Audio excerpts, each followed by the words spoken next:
Welcome to my submarine tour. It's a bit of an interesting thing. I've been designing this kind of submarine for 2 days now, on and off, not like the entire day, but like when I have nothing to do, and this is kind of my little propane tank inspired submarine. So, like I said, propane tank. I was watching a lot of YouTube videos about homemade submarines, and quite a lot of them are made from propane tanks because it's a very strong shape and a very strong design. So I decided to try and use that kind of design language on this submarine. And I'm just going to go through the submarine and I'll explain some of the details later. I might forget certain things, but let's hope I don't. So we're starting out with the conning tower. And if we look at this angle, everything looks interesting. It is kind of a mix of an old style conning tower with a modern style conning tower. If you know a little bit about submarines, you know nuclear submarines, they have very simple conning towers. Second World War conning towers have a little bit more going on the outside, and I wanted to reflect that. So this is basically the conning tower. This whole structure on top of the hull, this is the conning tower. To begin with, these orange little characters, that's basically me. They are in my scale, so these are 1 meter 67 tall. I don't know why it's on the z-axis, but that's how tall I am. I'm not a very tall person, so I just wanted something to show the scale of the submarine, really, because it's a 4 meter diameter submarine to begin with. It's a 4 meter diameter submarine. Just so you know. And there's not really a propane tank in the size of 4 meters, but I'll get to that later. So let's continue with the conning tower. So if we look at the side, there's a few elements here. We've got a ladder in the back. I think it looks cool. It doesn't really serve a function. Obviously, you can remove the flag and you can get into the conning tower through the ladder. And we'll get to the interior soon. There are these drain holes here on the side, because if a submarine dives, water is going to get into the conning tower. That is not a major problem, really, unless you cannot drain the water away. So that's why you have internal and external drain holes, really. And they're not on the same level. Like the interior one is a little higher than the exterior one, but that would obviously be connected through piping, and that wouldn't be a problem. Let me get my color back. There we go. And so that's how it drains away. There is an internal raised platform. A little bit of context, the submarine was first a lot smaller. I scaled it up, changed the interior a little bit. And before it was scaled up, I could stand in the conning tower without having to use a platform. But because the submarine had grown in size, suddenly this whole platform is a little too deep. So I just made a secondary platform here made from wood planks and anti-slip mats. So I can actually look out of the conning tower, because I'm not tall, so I need some help there.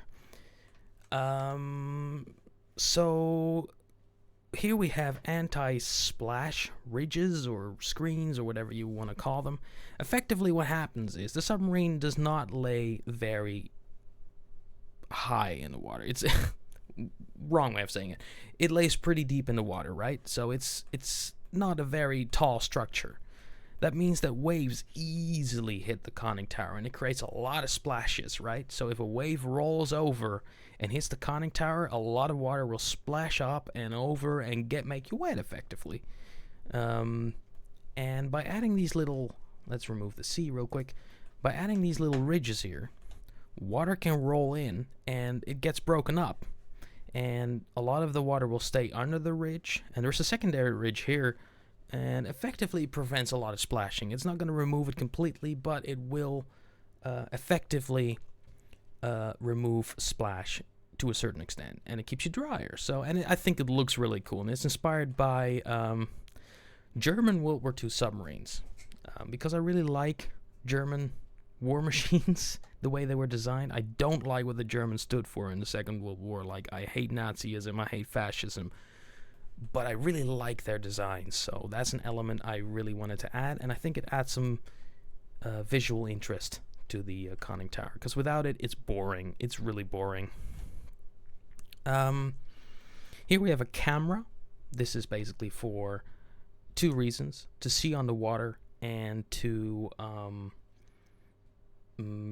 see in bad weather effectively. If it's really raining or stormy, you're not going to stand on the conning tower. You want to be inside. So the camera will provide your visual cues if necessary. But obviously, it's a bit of a stupid system, really, because underwater you're not going to see much, because obviously the deeper you go, the darker the water gets. And if it's bad weather, you're not going to see much out of this anyway. But I just like the idea of having the ability to see underwater. But there is a much better way to see underwater, which I'll cover later. Another World War II inspired design cue is this little extra bulbous area in front of the conning tower. And this is inspired by World War II's Japanese submarines. And a lot of Japanese submarines, or at least some of them, I believe, had small aircraft there. But obviously this is a much smaller submarine. There's no airplane that's going to fit.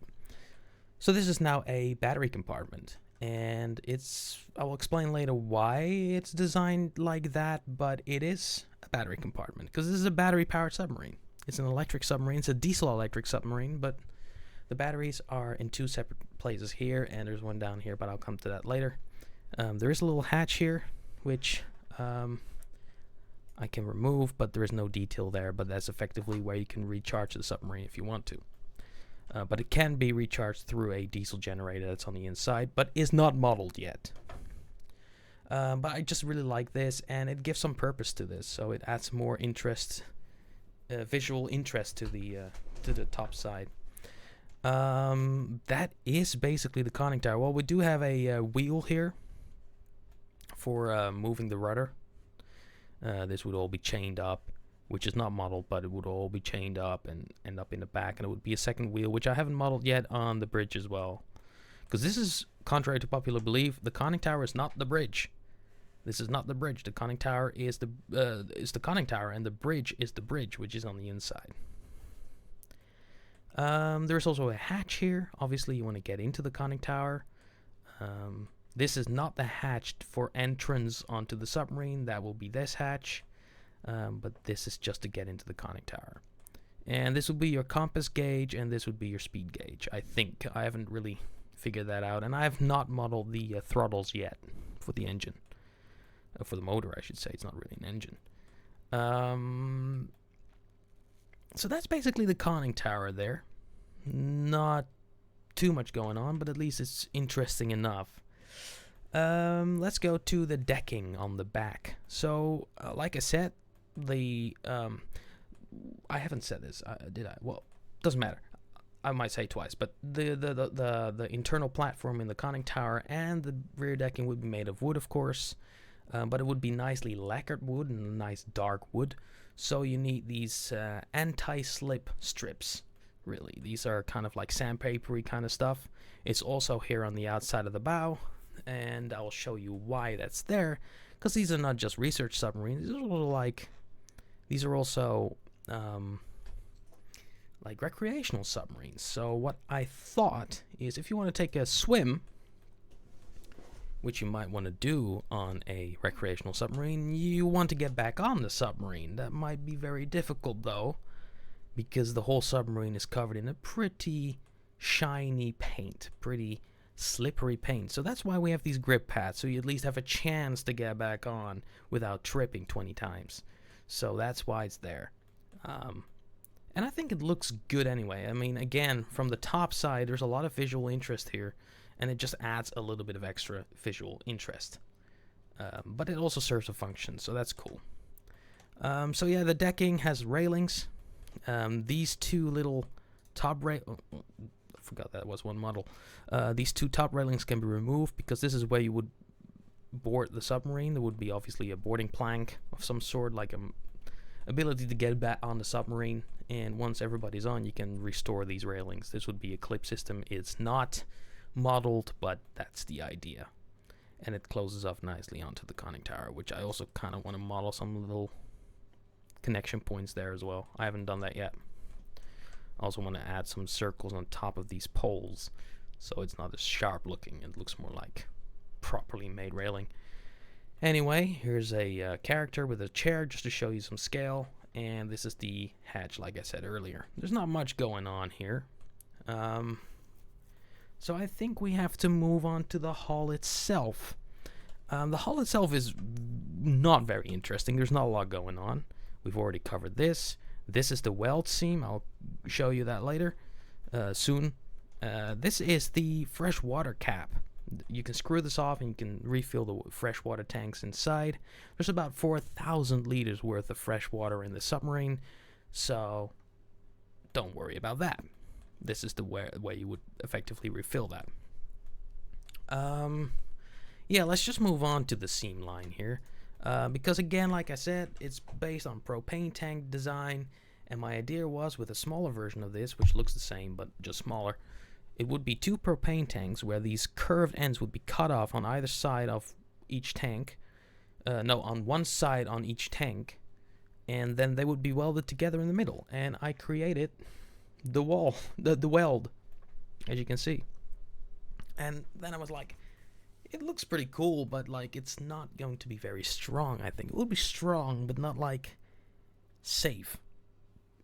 So I decided to add a little bit of a patch as well, which would also be welded on, and it would be sealant underneath there as well to prevent leaks and make it just a lot stronger. There's a lot of internal bracing as well. It's gonna be quite strong, so I don't feel this would fail. This would be a very beefed up construction. Other than that, let's take a look at the dive plane. So these silver things are your dive planes. Effectively, these can move up and down like this, kind of up and down like that, and effectively it works like an aileron on an aircraft. So it gives you pitch to go up and down, because when a submarine is underwater, it's neutrally buoyant, generally speaking, and you really just dive with these planes and your speed. You can dive through changing the amount of ballast water that is on board, but generally speaking, you want to be neutrally buoyant and use these for moving around underwater, for diving. So that's what those are. Then we have extra fins here, which are shark-like fins, which I designed, which I think look pretty cool, but also add stability. That's why I added them, so that if you're moving around, the thing will become naturally stable. These don't move, they're fixed in place, but they look pretty cool, and they add stability again. So then we have a beam on the bottom here, which is effectively a weight for a submarine, because a submarine, you want it to sit low in the water, because a submarine cannot rely on its hull shape to keep it straight up, much like a ocean liner or a cruise ship. And you have to make the center of gravity as low as possible, because there is buoyancy at the top. If the center of gravity is too low, well, the submarine would sit too high in the water and it would effectively just capsize. So that is why we have this weight in the bottom of the submarine to keep it straight up. So this would be like a very heavy metal beam, like steel or something heavier, that would keep it straight up. So that's pretty cool. I think it'll add some visual interest as well. I think it looks good. Then we have the rear of the hull, which obviously has the propeller or the screw, the rudder, which would have an internal gearing system. It's not properly modeled yet, and it's not very smooth. I will still improve this, but generally speaking, there would be gearing on the inside, and there would be a chain running through these metal tubes, and that would move the rudder. And the rudder is strategically placed there because, well, if you move the propeller, obviously there is accelerated water here, and the rudder will be very effective. So that's why that's there. Now there's one more visual interest to the hull, other than its shape, which is very straightforward. There is an actual research hatch down here. And I can show you the idea. I have to do a little bit of a thing here. My apologies. Origins, and I want the 3D cursor. There we go. And we just do this. So effectively, when a submarine is underwater, this hatch can be opened up, which is now not properly modeled, but it can open up, or this cap, and then there is a hatch down here. Now you might think, creating a hatch in the bottom of a submarine will obviously sink it if it's submerged, but no, it actually doesn't, because if a submarine is underwater, the whole top area is completely sealed off. Obviously, a submarine has to be watertight, and therefore also airtight.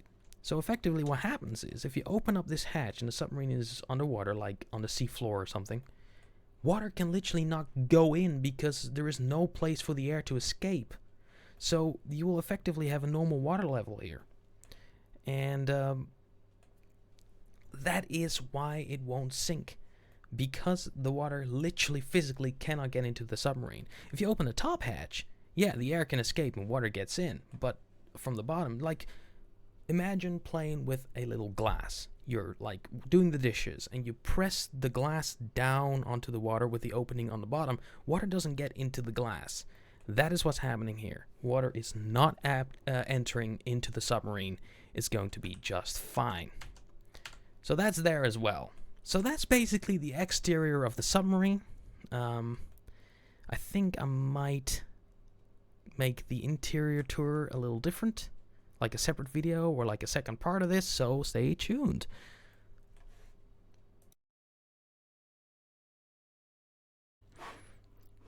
Just a little scene in between the exterior tour and the interior tour. I just wanted to give a little bit more information. I said I would come back to showing what I mean with there's a better way of seeing underwater, and that is what I reference to the underwater hatch. So you're able to do underwater diving with the diving suit and stuff. Another thing I wanted to, this will be in the interior tour soon. The water system, this will contain, and I said it earlier, but I just wanted to make it clear, it contains about 4,000 liters of fresh water. That is in this tank, throughout the plumbing, and to this tank. So that is that. One more thing I wanted to show you is, or tell you, I said something wrong just a little while ago. I said that these were similar to like an airplane's aileron. That is incorrect. These are similar to an airplane's elevator, not an aileron. On this submarine, it will not bank. That would be stupid. It would be a elevator, kind of, if you need some reference. That's all I wanted to say. Now let's continue into the actual detailed interior tour.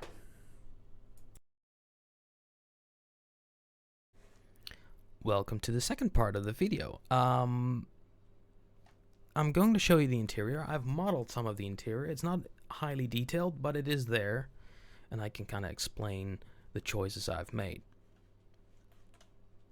What happened there? Just for people wondering, yes, I'm Dutch and I love the Dutch flag. I'm really proud of this flag. It sounds stupid, but before we're gonna show the interior, I first made it wavy and then I just kind of curved it like that. It just looks like a waving flag and I'm very proud of it. I just wanted to show that off. But let's go to the internals of the submarine. We can remove the hull and there it is.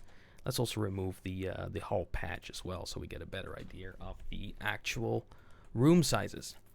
So we're just gonna go through the submarine from front to back, and we start out with the bedroom and the office. Effectively, this desk is effectively the captain's desk, but anybody can use this. I just wanted a place where people can sit down and like use a laptop or a computer or of some sort. I haven't modeled all of that, but that will be there in the future. Just modeled a simple chair and a simple wooden table. Then there are 3 beds here, and if you remove the desk, there could be a 4th bed, so you could have 4 people doing research. I've designed it. The idea, I've not designed it, but the idea is that this can be easily removed. Though I wonder how they would get it in there because the width of the table is bigger than the hatch, but that's something I need to fix. Anyway, so there is not much going on here. Then a couple of beds and the bulkhead here, which is the front ballast tank. That's right here. You cannot see it right now. If I add the hull, maybe this is a better way of showing. If you add the hull, this is the front ballast tank. So then we move to, well, don't forget the battery compartment here. We'll remove the bridge, but the battery compartment moves into the bedroom as well. Again, this is an isolated system. This is a completely enclosed system. There's lithium batteries in there, and it will probably be filled with some sort of inert gas that prevents fires, because everybody that knows a little bit about batteries knows that lithium batteries can catch fire, and they can catch fire really bad if they're breached, and they can puff up, and there's a lot of things that can happen. So to be able to isolate these batteries, there's a pack here and there's a pack here, all enclosed. It's going to prevent fire from spreading, or at least slow it down dramatically, and so you can actually raise the submarine in an emergency situation. But because they're isolated like that, I don't think there would be really an emergency situation to that extent. Anyway, here we have the dive plane wheels that move these things. It can be done by one person by sitting in the center, but it's more of a two-person job. Here's your depth gauges. The left one would likely be a finer scaled gauge, but it wouldn't go very deep, so it would probably go to like 40 meters or 20 meters, and you could really finely see how deep you are. And the right one is in the bigger scale, so that's like in hundreds, so 100, 200, 300, 400, whatever. So you can just see different scales of the same thing, really. Here would be a speed gauge, or the engine gauge, what setting the engine is running, the RPMs or something.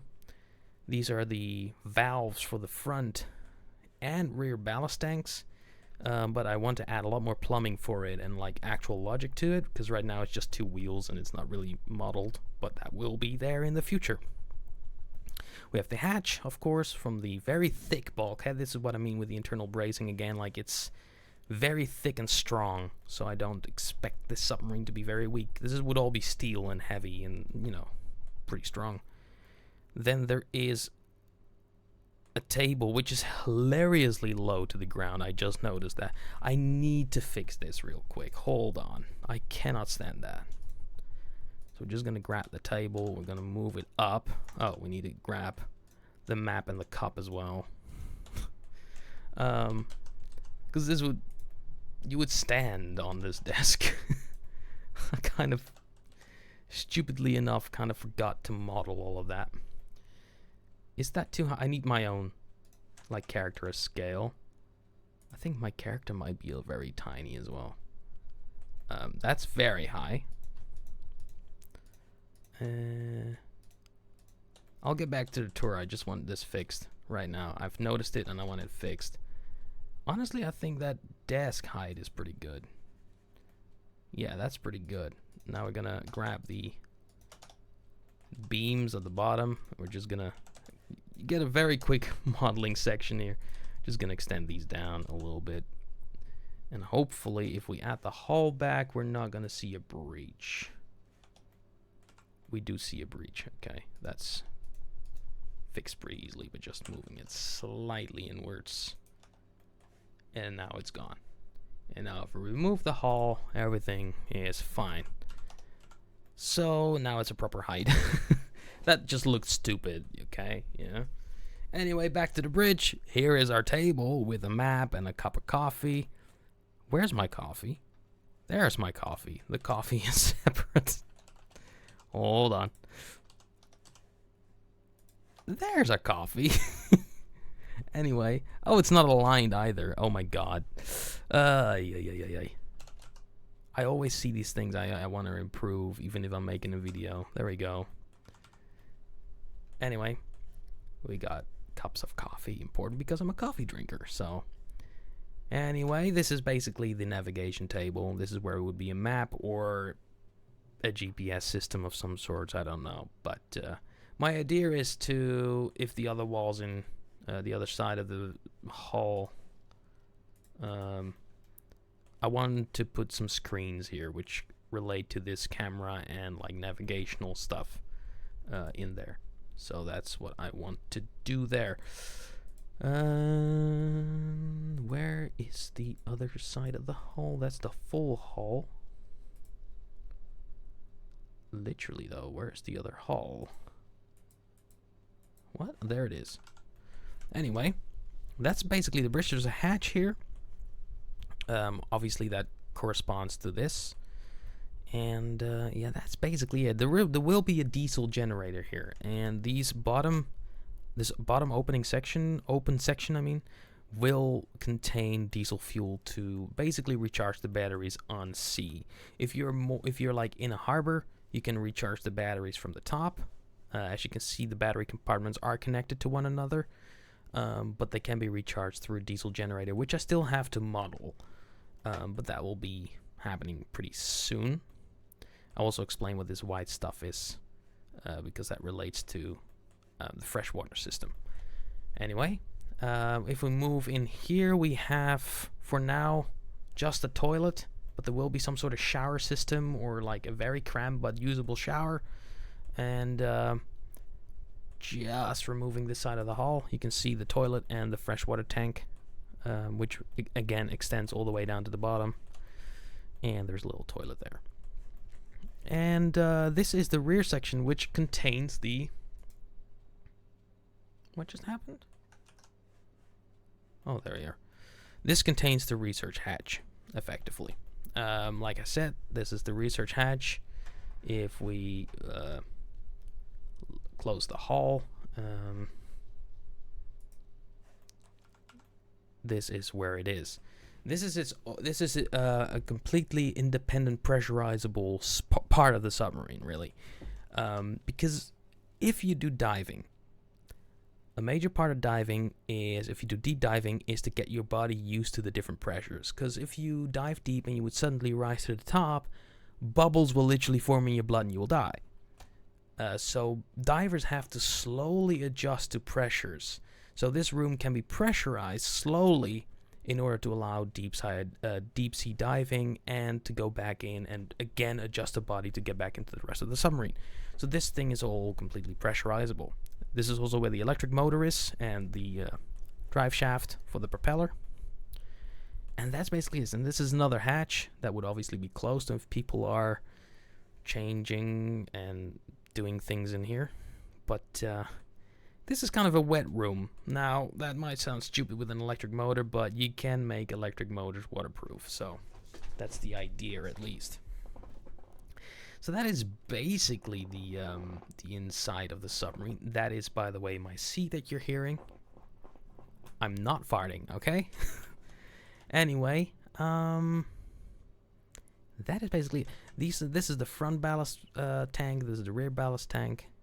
This is just going to contain water and make the submarine go down. And here will be diesel for the diesel generator. And the water system is kind of interesting because this is obviously the main water tank. It is in a toilet area, but it is completely sealed off from the inside of the submarine. The only access port is here, so don't worry about dirt or smell stuff being in contact with the water. It's not going to happen. It's a completely separated system. Now, there is obviously some plumbing. It basically starts here on this side of the submarine, then it goes down, it goes to the other side of the submarine, and then it ends up in an extra water tank right below the bedroom. The reason why I made the plumbing go this way is two reasons. One is to make the shower function in the future, and to balance things out a little bit, because there's a lot of weight here, and I kind of want to have a little bit of weight on the other side as well, so the whole thing is a little balanced, but that's the idea. So there will be a small shower here, and the idea is actually to make the toilet water not use this freshwater tank, but use wastewater from faucets and like the shower, for example. That is the idea. That's something I still got to model, but I think that will be pretty cool. And yeah, so this is the electric systems. This is the secondary battery compartment. Like I said, electric wires goes through here, down here, into this compartment. This is completely sealed off as well, and that then runs into the electric motor. And the electric motor is actually drives the propeller shaft through what now looks like a rubber band, but in the future will probably be a chain, and these will be gears, just to prevent breakage and stuff like that. I think I covered the whole submarine now, so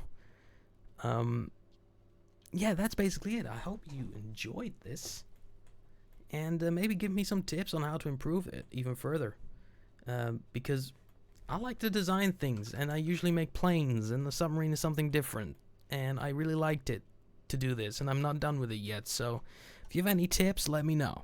So, thank you for watching.